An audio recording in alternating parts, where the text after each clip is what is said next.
Poland has taken another major step in modernizing its armored forces, signing a multi-billion-dollar agreement to acquire additional K2 main battle tanks, including locally assembled K2PL variants. The signing ceremony took place at the Bumerlabdy Defense Facility in Gliwice and brought together top officials from Poland and South Korea, including Deputy Prime Minister and Defense Minister Władysław Kosiniak-Kamysz, State Secretary Paweł Bejda, and South Korea's Defense Minister Gyubak-on. The deal was formalized by General Artur Kuptal of Poland's armament agency and Hyundai Rotem CEO Yong-Bae Lee, marking the second phase of the country's ambitious Wilk modernization initiative that started in 2022. The contract is valued at around $6.7 billion, covering the delivery of 180 K2 tanks, with over 60 configured as K2PL units tailored to Poland's operational requirements. Hyundai Rotem will produce 117 tanks in South Korea, while Polish defense firm PGZ will assemble at least 63 units locally. More than 80 support and logistics vehicles are also included, along with full technical assistance and a transfer of production technology to Poland.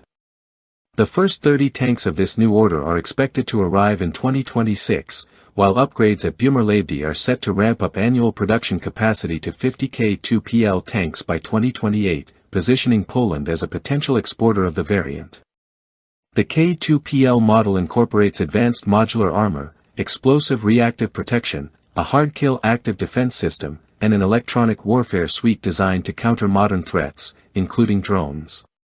It maintains the K2's 120mm smoothbore gun, automatic loading system, and hydropneumatic suspension but introduces enhanced situational awareness systems and NATO standard communications. Planned future upgrades may add programmable ammunition compatible with Poland's Abrams tanks to standardize firepower across armored units. This new phase builds on the original 2022 framework under which Poland committed to purchasing 1,000 K2 series tanks in total, 180 directly from South Korea and 820 K2PL variants produced domestically between 2026 and 2034.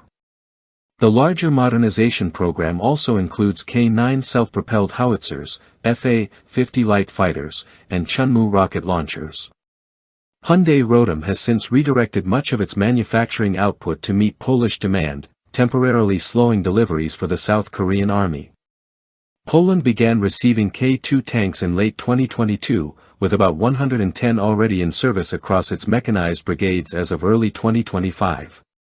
These tanks made their NATO exercise debut during Slovak Shield 25, marking the first operational deployment of the K2 outside Korea. Other European nations, including Slovakia and Romania, have shown strong interest in future K2PL purchases, and Poland's licensed production could become a regional supply hub for the platform. The K2 Black Panther, first developed in the 1990s, remains one of the world's most advanced main battle tanks, combining cutting-edge fire control systems, powerful armament, and adaptable suspension for diverse terrain. With Poland's new contract, the K2PL program now stands as South Korea's largest ever defense export initiative and is set to influence the European armored vehicle market well into the next decade.